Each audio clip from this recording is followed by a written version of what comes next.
I just want to grab a few minutes. I just have a few minutes to spare right now. I became aware of this video on YouTube, and I just want to play it. I want to walk through it with you because it illustrates one of the greatest myths that's out there about homeopathy. And I hope we can use this time profitably just to set things straight and get our own thinking straight about what homeopathy is and where it belongs in the grand history of medicine. So let me, I'm just going to go to the video. Let's give the video a chance to talk, and I will pause and make comments as we go through. I grew up with homeopathy all around me. My father, Misha Norland, is one of the best-known homeopaths in the UK. And when I was very young, I had eczema, and he treated it successfully with homeopathy. He then went on to open the School of Homeopathy, which I'm now principal at, and I run that school now. Okay, so far so good, but I'm just going to drop a little hint here that when he talks about his personal history and that success story he had of treating the eczema as a child, that's all well and good. I'm not going to quibble with that, but we'll see there's a kind of a running theme we're going to notice as we get to the end of this video, that he talks about homeopathy exclusively in the realm of treating symptoms. And as I say, we will have more to say about that in a couple of minutes. Homeopathy is a system of natural medicine. It's evidence-based medicine, and it works on the principles of like cures like. Okay, I'm going to cut him off there again. I'm going to drop another hint. He does correctly identify the principle of like cures like, but what I want to take issue with, in fact, very huge issue, with him categorizing homeopathy as evidence-based medicine. So just tuck that behind your ear. We will come back to that point again as we get towards the conclusion of this video. It works in line with the laws of nature, with your immune system to bring about cure. Again, I'll make a quick little comment there. I may be splitting hairs here, but I think it's part of the spirit of really understanding the error of this, what he's saying in this video.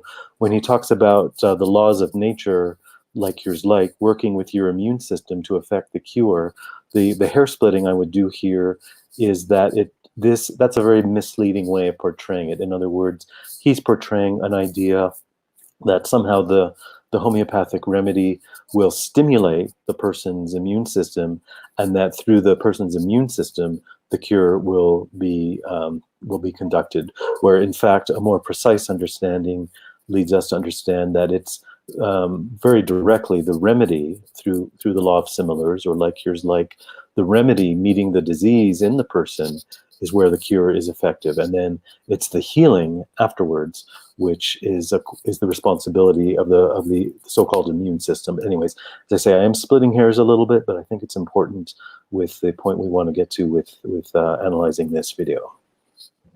Conventional medicine tends to be much more symptom-led. So you would go to see your doctor because you have a rash on your arm, and then the doctor would maybe prescribe a steroid cream that you would put on that rash. A homeopath would want to understand why you got the rash. What was the stress on the organism that caused the rash? And they would look to understand what that was and then bring the healing about from the inside out, thereby helping the rash from the inside. Again, he's saying some true things, but some things I want to point out a little bit. He does criticize allopathy for only being symptom focused, but if you watch through this whole entire video from beginning to end, he only talks about homeopathy on the basis of symptoms. So again, I may be overly critical. Maybe we could find him talking about homeopathy in other ways. He did, for example, even in this little blurb here, he did talk about the homeopath looking for the cause, which is a true enough sentiment, but I don't see how he's fleshing that out in a true way with with the principles that we're trying to unleash here. So let's get back to the video. Almost anything you take to your GP, you can take to a homeopath. So yes, of course, it can deal with the aches and pains and the bumps and bruises and the diarrhea, the coughs, the colds, the flu, the small child diseases. But actually, it works with much more serious disease as well. We don't see so much of that here in the UK, but in abroad, you see a lot of that. But where homeopathy has really earned its laurels in the UK, if you like, is through mental and emotional disease. So perhaps things that conventional medicine, modern medicine really struggles with. Like you don't want to be put on antidepressants. Nobody does, but there's a lot of mental and emotional disease around.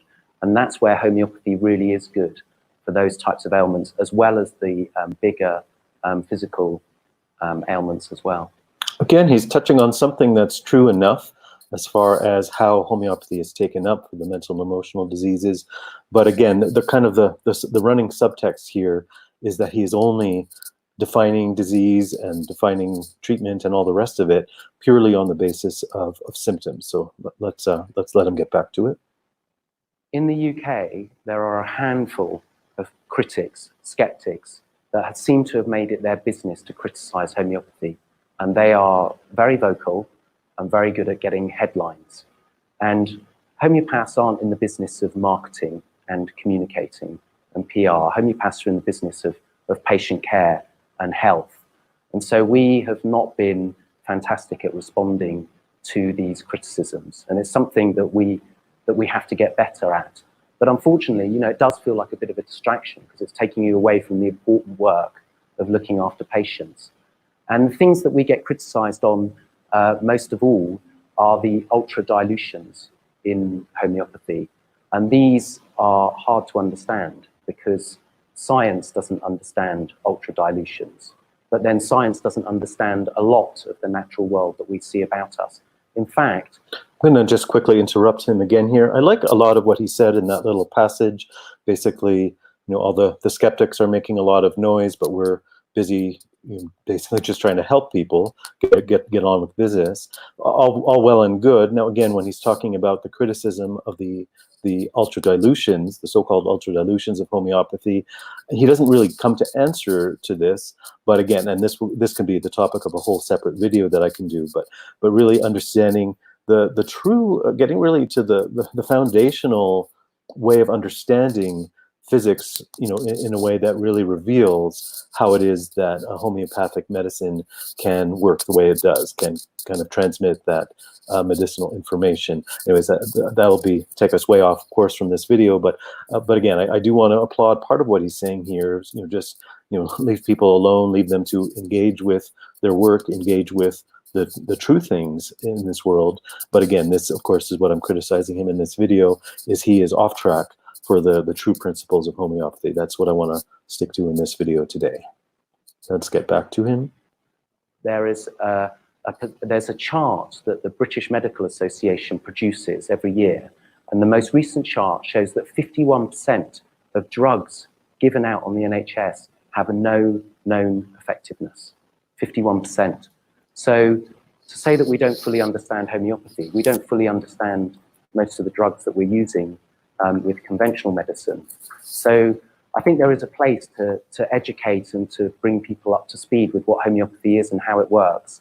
But what we do know about homeopathy is that it does work because we see the results. We see people getting better. And not just one or two. We see millions of people getting better around the world all the time. Okay, again, that's all well and good, and I applaud that as well, actually seeing the evidence, seeing the results. But the subtext underneath all of this, the main point I really want to bring out about this video and about how we really want to think about homeopathy is that, let me back up a bit here. So, he's what he's saying sounds reasonable, sounds intelligent, and all the rest of it.